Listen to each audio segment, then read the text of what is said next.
Shalom. Renungan kali ini berjudul Pencuri atau Iblis datang untuk mencuri, membunuh, dan membinasakan, oleh Evangelis Lokamanya Prawiro. Ketika kita mempelajari Yohanes 10 ayat 10, Yesus berkata, pencuri atau iblis datang hanya untuk mencuri dan membunuh dan membinasakan. Aku datang supaya mereka mempunyai hidup dan mempunyainya dalam segala kelimpahan. Kata membinasakan arti sesungguhnya merusak, meruntuhkan, menghancurkan, menghapuskan, membubarkan, dan memusnahkan. Itu yang iblis coba lakukan kepada kita. Dia tidak hanya ingin menyakiti kita, dia ingin meruntuhkan kita, dia ingin memusnahkan kita. Sesuai terjemahan kata dalam bahasa Yunani, iblis sungguh-sungguh ingin menghilangkan kita dan menyedot kita. Namun kita tidak harus menjadi korban. Walaupun ia menyerang kita, ada cara untuk mendorong iblis keluar garis. Kita dapat bertahan terhadap apapun serangan iblis, bahkan melakukan lebih dari bertahan. Kita bisa bertumbuh subur, maju, berjalan baik, dan berkembang. Itu pembahasan kita dalam Yohanes 10 ayat 10. Namun sebelumnya kita akan mengulas 1 Petrus 5 ayat 8. Kembali ke 1 Petrus 5 ayat 8, Petrus, pemimpin yang berpengalaman, berbicara dengan hati seorang gembala kepada jemaat-jemaat gereja. Ia mengatakan apa yang mereka perlu tahu agar memiliki hidup berkemenangan. Petrus tahu iblis hendak menyerang mereka. Petrus mengatakan kepada mereka dalam 1 Petrus 5 ayat 8, sadarlah dan berjaga-jagalah. Lawanmu, si iblis, berjalan keliling sama seperti singa yang mengaum-ngaum dan mencari orang yang dapat ditelannya. Kita akan membahas sadar, berjaga-jaga, sadar, lawan, iblis, dan ditelan. Kita akan mulai dengan akhir dari ayat 8 dengan kata ditelannya. Kata ditelannya dalam bahasa Yunani, pino. Tidak berarti ditelannya sama dengan dimakan, tetapi berarti diserup. Ketika kita membaca seluruh ayat, Petrus berkata, iblis seperti seekor singa yang mengaum-ngaum mencari orang yang dapat ditelannya. Jadi ada gambar singa di benak kita yang memakan seekor binatang menjadi korban. Kita melihat secara mental seekor singa memakan daging binatang yang menjadi korban. Namun itu bukan apa yang dikatakan dalam bahasa Yunani pino. Kata ditelannya tidak berarti memakan daging. Kata Yunani pino berarti meminum atau menyerup, yang berarti sang korban dimakan sedemikian rupa sampai tidak ada lagi sisanya. Semua yang tersisa adalah cairan dari binatang yang mati. Sekarang singa tersebut begitu bernafsu memakan dan menelan sehingga singa itu berputar-putar di atas cairan mangsanya. Itu kata yang Petrus gunakan untuk menggambarkan apa yang iblis ingin lakukan kepada kita dan orang-orang yang kita cintai dan kenal. Iblis ingin menjadikan kita korban, melukai, menganiaya, melumpuhkan, memakan, menelan sampai tidak ada apa-apa yang tersisa kecuali cairan dari korban orang itu. Iblis begitu berdedikasi penuh pada kehancuran korban-korbannya, pada pembinasaan dan pembasmian mereka, sehingga ia ingin menyedot semuanya yang tersisa sampai tidak ada lagi sisanya apapun dari mereka.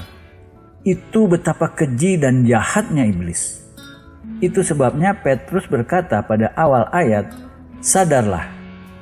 Kata sadarlah dalam bahasa Yunani nepo, yang berarti berpikir lurus, tidak seperti seorang pemabok bodoh. Seorang pemabok akan melepaskan penjagaannya, dan ketika ia melepaskan penjagaannya, ia membiarkan hal-hal yang biasanya ia tidak lakukan. Ia akan mengatakan hal-hal yang biasanya tidak ia katakan dan melakukan hal-hal yang biasanya tidak ia lakukan. Jadi pemabuk melakukan yang tidak berakal sehat. Ia tidak hati-hati. Ia tidak sadar. Kata sadar ini dalam bahasa Yunani, peno, juga berarti menjadi serius. Dengan menggunakan kata ini, Petrus memperingati kita akan kenyataan bahwa kita harus berpikir serius. Kita tidak bisa melepaskan pertahanan kita. Kita harus menjaga pikiran kita waras. Seorang ekspositor berkata, kita dapat menerjemahkan sadar hal-hal waras tidak seperti seorang pemabuk bodoh dan lalu mengatakan berjaga-jagalah. Kata berjaga-jagalah dalam bahasa Yunani, Gregorio. Kata Gregorio digunakan khususnya ketika ada kekuatan jahat di luar yang mencoba masuk dalam urusan pribadi kita. Jika kita tahu ada musuh di luar yang ingin melukai kita, jika kita tahu ada musuh yang ingin menjadikan kita korban, menelan dan menyerup kita, apa yang akan kita lakukan? Apakah kita duduk saja dan mengatakan tidak tahu harus apa? Kita akan hadapi ketika serangan terjadi? Tentunya tidak. Itu sangat tidak bertanggung jawab. Petrus menggunakan kata Gregoreo yang diterjemahkan di sini menjadi berjaga-jagalah, yang berarti ada musuh di luar yang ingin masuk ke dalam. Maka kita harus siap siaga, waspada dan berjaga-jaga. Kita perlu membangun tembok atau barikade untuk menghalau kekuatan jahat berada di luar. Jika kita melakukan tindakan pencegahan, kita bisa hidup lebih tenang karena kita tahu musuh tidak akan masuk ke dalam. Lalu Petrus mengatakan bagaimana iblis masuk ke dalam. Ia katakan, sadarlah, berjaga-jagalah karena lawan kita. Kata lawan dalam bahasa Yunani, antidikos, yang berarti jaksa penuntut di pengadilan. Seorang jaksa penuntut yang menuntut seorang korban. Bagaimana ia menuntut? Ia mencari di mana orang itu melanggar hukum, lalu ia gunakan pelanggaran itu untuk menuntut orang tersebut dakwaan kriminal. Ia mencari celah sesuatu dalam perilaku mereka yang salah, dan melalui celah itu ia mendakwa mereka, menuntut mereka, dan akhirnya membawa mereka terpenjara. Jadi kita bisa menerjemahkan ayat 1 Petrus 5 ayat 8. You could actually translate the verse like this. Sadarlah, berjaga-jagalah, karena iblis seperti jaksa penuntut mencari celah dalam hidup kita. Pelanggaran spiritual di mana kita telah melanggar hukum spiritual atau rohani. Seperti seorang jaksa penuntut, ia akan menggunakan bukti itu untuk mendakwa kita secara legal dan menjatuhkan kita. Jika kita hidup benar, ia tidak bisa menjatuhkan kita.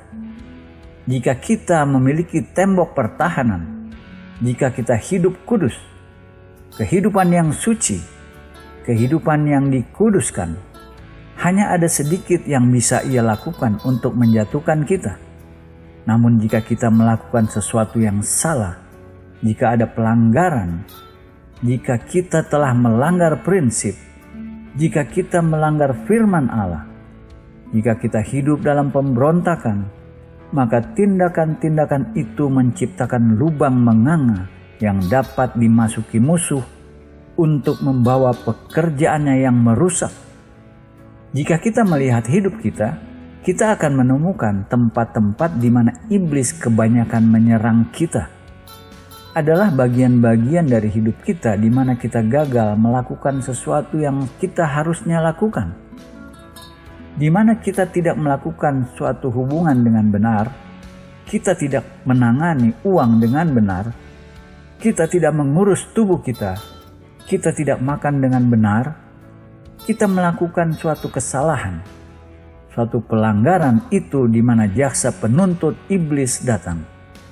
Petrus mengatakan dengan jelas, iblis adalah jaksa penuntut atau pendakwa. Ia mencari-cari bagian di mana kita membuat kesalahan, dan lalu menggunakannya sebagai celah untuk masuk dalam sebuah serangan. Maka kita harus hidup berhati-hati agar kita tidak memberi dia bagian dalam hidup kita untuk menyerang kita. Petrus juga menyebut jaksa penuntut iblis. Kata iblis dalam bahasa Yunani, diabolos. Gabungan dua kata, dia, penetrasi. Kata bolos dari balo, yang berarti saya melempar seperti saya melempar batu atau sesuatu. Namun ketika kita menggabung kedua kata diabolos, artinya seseorang yang melempar atau seseorang yang menyerang atau seseorang yang memukul terus-menerus dengan dia, maksud penetrasi. Jadi nama iblis bukan hanya sebuah kata, namun menggambarkan modus operasinya. Dia memukul dan memukul sampai akhirnya dia atau iblis penetrasi. Ia menunjukkan kepada kita bahwa iblis tak henti-hentinya menyerang kita dalam aktivitasnya dan menjadikan kita korban. Itu sebabnya Petrus berkata, kita harus waspada. Kita perlu membangun tembok pertahanan. Tidak ada yang tahu iblis lebih baik daripada Yesus. Apa yang Yesus katakan mengenai iblis dalam Yohanes 10 ayat 10. Ayat terkenal ini berkata, pencuri atau iblis datang hanya untuk mencuri dan membunuh dan membinasakan. Lalu Yesus menyimpulkan dengan berkata, aku datang supaya mereka mempunyai hidup dan mempunyainya dalam segala kelimpahan. Kita akan melihat dua bagian dari ayat ini. Bagian pertama dari ayat Yesus berkata pencuri, ia berbicara mengenai iblis. Tidak ada yang mengenal iblis lebih dari Yesus. Yesus sudah mengenal iblis sejak pertama ia diciptakan. Yesus mengenal sejak awal waktu iblis adalah pencuri. Dia selalu menjadi pencuri. Baca dalam Kisah dalam Perjanjian Lama, iblis mengingini tahta Allah. Dia ingin merebutnya. Dia ingin disembah dan dipuja malaikat-malaikat. Dia mengingini tahta Allah. Dia bahkan mengingini lokasi-lokasi geografis Allah di bagian utara. Dia ingin mengambil, dan mengambil. Dia selalu menjadi pencuri, dan Yesus berkata sejak awal, dia adalah pencuri. Ketika kita pertama melihat iblis dalam Taman Eden, apakah yang dia lakukan? Dia mencuri. Dia mengingini posisi Adam. Dia mengingini Taman Eden. Dia mengingini otoritas Adam. Dia pencuri, dan kata pencuri yang digunakan dalam bahasa Yunani, klepto atau kleptes. Dari mana kita mendapat terminologi kleptomaniak? Dan dengan menggunakan kata klepto ini, Yesus berkata, dia tidak bisa menolong dirinya sendiri.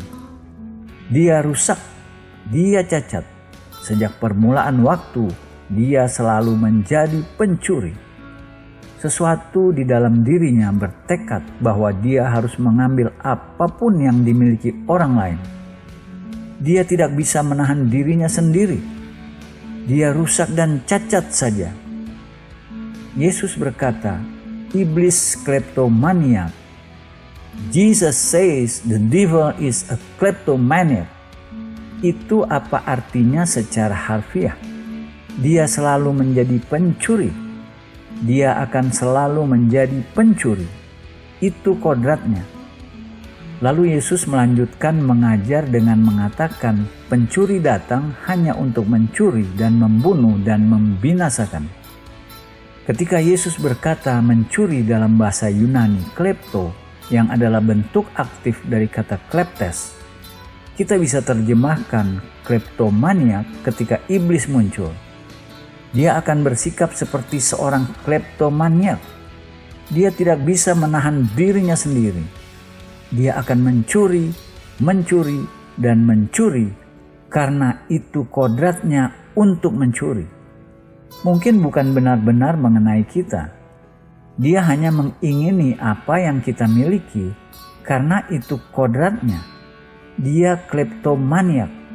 Kodratnya mengambil apa yang menjadi milik orang lain. Jika kita sehat, dia mengingini kesehatan kita. Jika kita berkeluarga, dia mengingini perkawinan kita. Jika kita memiliki pekerjaan bagus, dia mengingini pekerjaan kita. Jika kita mempunyai anak-anak, dia mengingini anak-anak kita. Tidak jadi masalah apapun itu, dia mengingini apapun milik kita, karena Yesus berkata, dia kleptomaniak. Arti harfiah ayat itu dan pencuri, kata klepto menggambarkan seorang bandit, pencuri atau penipu. Seseorang yang begitu mahir dalam mencuri sehingga hasil-hasil curiannya hampir tidak bisa dideteksi. Seorang pencopet, sekali lagi, dari mana kita mendapat kata kleptomaniak? Jadi ayat 10 secara harfiah berarti kleptomaniak. Ketika dia muncul, akan bersikap seperti seorang kleptomaniak. Dia akan mengambil semuanya dengan sangat mahir, dengan sangat memikat, mengambil apapun yang kita punya, dan dia tidak peduli mengenai kita. Dia mengingini apa yang menjadi milik orang lain. Lalu Yesus melanjutkan dengan berkata, pencuri atau iblis datang hanya untuk mencuri dan membunuh dan membinasakan. Kata membunuh dalam bahasa Yunani, tuo. Kata tuo tidak berarti membunuh. Sebenarnya kata tuo, sebuah kata yang religi, berarti membuat pengorbanan agamawi. Bukan membunuh, namun memiliki arti untuk berkorban, berserah, melepaskan sesuatu yang berharga dan mahal. Kata sama yang dipakai di antara orang-orang Yunani atau orang-orang Yahudi ketika mereka menyerahkan sesuatu kepada Allah. Dalam kata ini kita menemukan Yesus mengajar kita bahwa iblis bisa menyamar dirinya agar kedengaran sangat religi. Pertama, iblis datang sebagai seorang kleptomaniak, dan apa yang ia lakukan? Dia mencoba menyapu bersih kita, menghilangkan kita secara harfiah, mengambil semuanya yang kita miliki. Jika kita memiliki apa saja yang tersisa sesudah dia curi, lalu dia mencoba berbicara kepada kita dalam cara-cara religi dan mengatakan tidak ada harapan untuk memperoleh kembali. Letakkan saja di atas altar, menyerah saja, korbankan saja dan pergi darinya. Tidak ada jalan selamanya kita bisa merestorasi apa yang kita sudah kehilangan. Letakkan saja di altar, bahkan menyamar suaranya agar kedengaran seolah-olah seperti Allah mengatakan kepada kita untuk meletakkan semuanya di atas altar. Lalu Yesus mengatakan, iblis datang untuk mencuri, membunuh dan membinasakan. Kata membinasakan dalam bahasa Yunani, upalumi. Kata upalumi sama akar katanya yang digunakan dalam Matius pasal 3 ketika Yohanes Pembaptis berbicara mengenai Yesus, dan ia katakan mengenai Yesus membuka tali kasutnya. Membuka tali kasutnya itu kata yang sama di sini diterjemahkan membinasakan. Apa yang akan terjadi jika kita membuka tali kasut seseorang? Kasutnya akan menjadi begitu longgar, terbongkar, lepas, sehingga orang tersebut akan jatuh berantakan. Itu idenya di sini. Dalam kata ini diterjemahkan membinasakan. Dalam bahasa Yunani, aplelumi menggambarkan sesuatu yang runtuh, sesuatu yang jadi berantakan, sesuatu yang lepas, sesuatu yang rusak, hancur, dibuang, musnah sama sekali. Sekarang ketika kita gabung ini semua di sini, bagian pertama dari Yohanes 10 ayat 10 diterjemahkan, pencuri ingin memasukkan tangannya ke dalam setiap hal baik dalam hidup kita.